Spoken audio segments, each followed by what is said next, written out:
tsaya ts'ua mình quý thôi hay ta na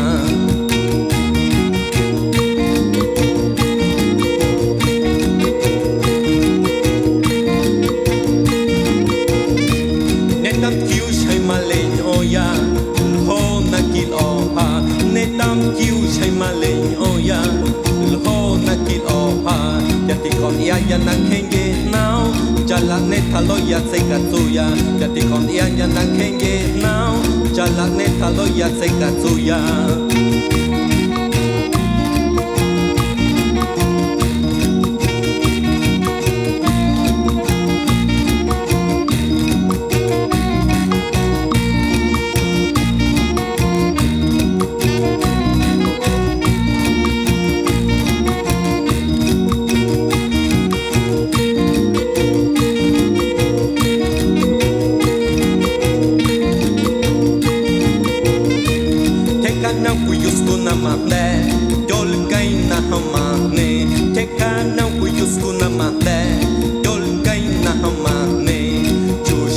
subscribe cho kênh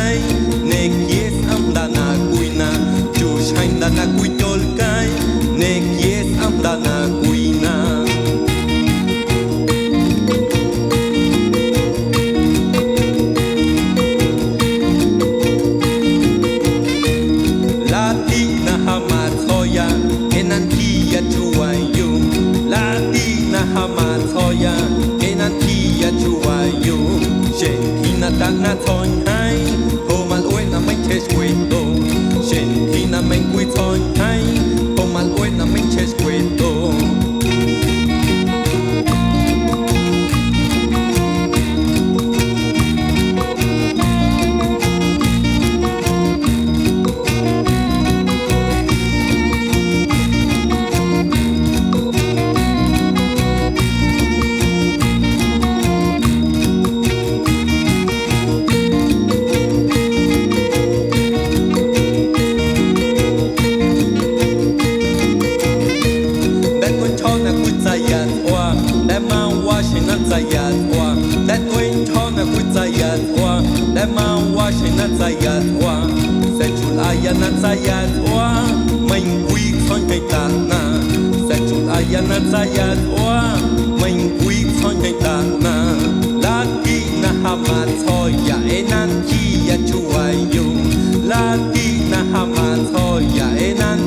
không bỏ